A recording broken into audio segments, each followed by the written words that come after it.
Hey friends, it's Ashley with Your Proficient Life, back on here again today to talk about some things that had a burning desire to share, I guess, and that's working with shadow work, beliefs that you're not good enough, different things like that, those internal fears.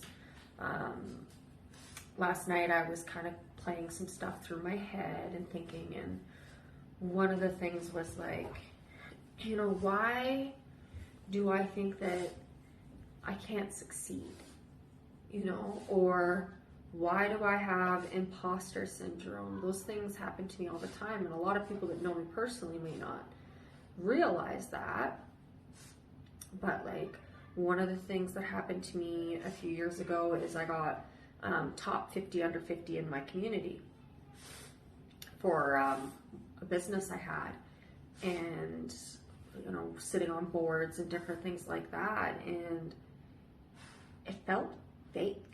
Like, it felt like I didn't really deserve it, I shouldn't be getting it, like there's more people than me who are worthy of receiving, the top 50 under 50, or, things like that.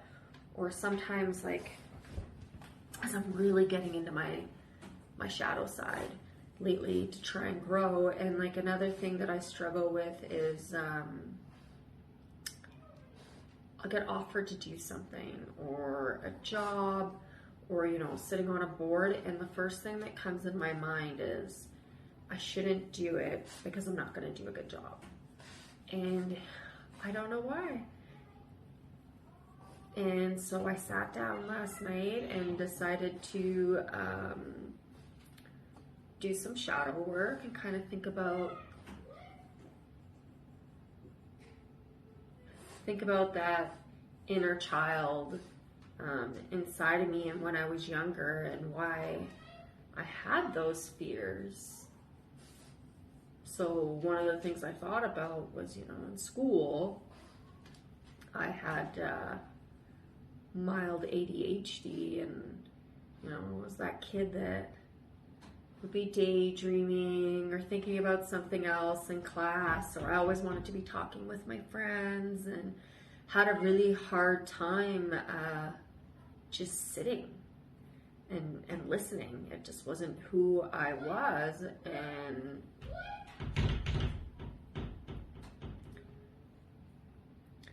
and basically I think that started my feeling of like I wasn't smart.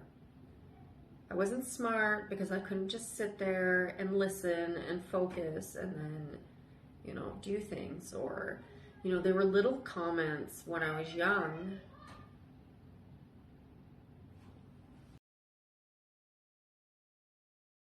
into, society's norms of what I was supposed to be, even like little things that you don't realize until you start doing shadow work that really affect you.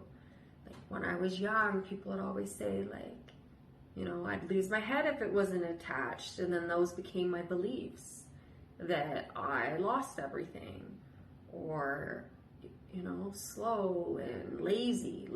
I was always told I was lazy, so that when I became an adult, my mind always told me that I was lazy. No matter how hard I worked, I could be working full-time, managing my kids full-time, trying to keep a clean house, cooking dinner, plus sitting on different boards, volunteering, doing all of these things, and my mind would be telling me I was lazy.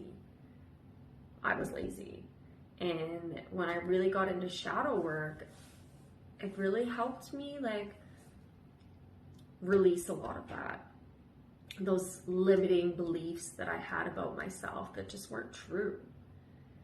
And when I first started working with my life coach, I was going through like a separation, a really hard time in my life, and the fear of being alone kind of came up. And even though I enjoy my time by myself and I enjoy doing things on my own, and yet again, it was the fear that I couldn't succeed.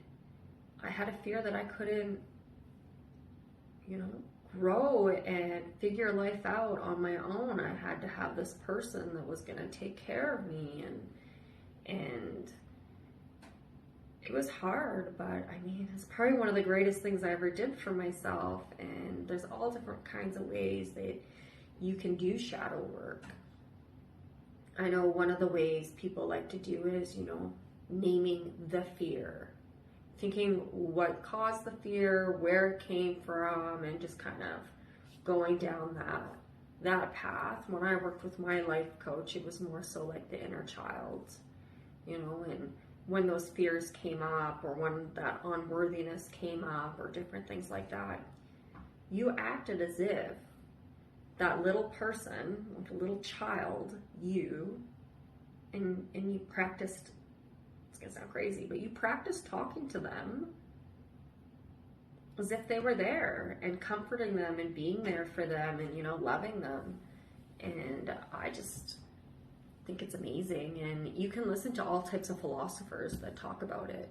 They mention like that inner work, figuring out why we feel certain things, naming fears, facing them, and just working through it is probably like one of the best things you could do for yourself. Also, a lot of you know from my past videos, or even if you just know me personally, that I've been sober for a long time. So I've done work with sponsors. I have done that self-work by doing what we call the 12 steps, and just practicing those things in my life. And one of my ways of sharing that is, even with that, we do a list of all of our resentments, and kind of by the end of it, we're looking at what role we had playing in it. What inner workings were brought up to cause this. Was my ego hurt? Did I feel fear? Did I feel loss? Whether that be loss of relationship, loss of self-worth, loss of financial gains. Like, there's so many things that you can work on, and I truly believe our biggest obstacle is ourselves. I've been doing tons of personal work, and it's a fact. Our biggest obstacle is ourselves, and how our mind works, and what our inner critic is telling us. And if you can work past that, and have a better understanding of how you work, you can get through it. Another thing I worked on with my sponsor, I've worked on with my life coach, and I've read it on so many books and heard it from so many inspirational people, is that when you're trying to remove something, a negative, you need a positive to replace it. So a lot of the times when you are thinking a negative thought, you got to think of, well, what's the exact opposite of that? So I'm lazy. I hate mornings. I started doing this thing, and it worked for me. And I did it until I didn't need to do it anymore. Every night I'd go to bed and I would say, I'm a morning person. As soon as I opened my eyes in the morning, first thought I would have is, I'm a morning person. And I kept telling myself this over and over and over and over and over and over, until I started waking up and feeling like I was truly a morning person. Even with the feeling like you're not smart. Why? Why do you think you're not smart? And I started to ask myself that question on a regular basis.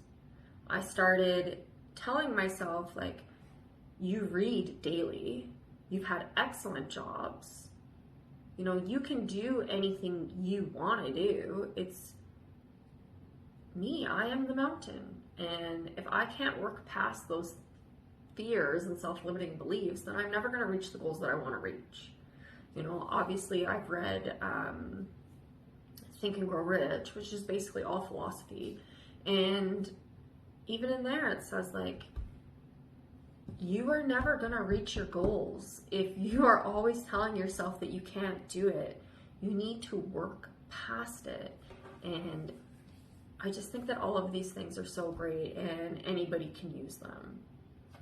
Another saying that I really enjoy, and I've heard it in so many books, on so many audiobooks, on so many podcasts, and even in the financial world, you never fail until you quit trying. You never fail until you quit trying. You know, if you look at all of these famous people, they all talk about the same thing. If you have a goal, the only way that you don't create that goal, make it to that goal, or fail is if you stop trying. And it's just a fascinating thought. Fascinating thought. You cannot fail if you don't quit trying. The only person who could decide you failed is you when you say that you can't do it. If you constantly persist and work towards a specific goal, and you are super focused on it, and you keep going towards that specific goal, you will eventually achieve it. It's changing your mindset around it. Believing you can do it, telling yourself you can do it, but then also taking the action to create that goal. And this comes from science, quantum physics, manifestation, you know, any of those leaders in those type of places. If you listen to them, if you're following them on YouTube, if you're listening to their podcasts, reading their books, studying them, like studying, they're all going to say the same thing. Perseverance, belief, and continuous effort to work towards it. And I think that that is fascinating. It's changed my outlook on life, changed my mindset, and you can achieve anything you want to achieve. So I hope you liked this video. I really enjoy them. I enjoy making them. I want to help people. And if you like it, please leave me a like, subscribe, and continue to follow.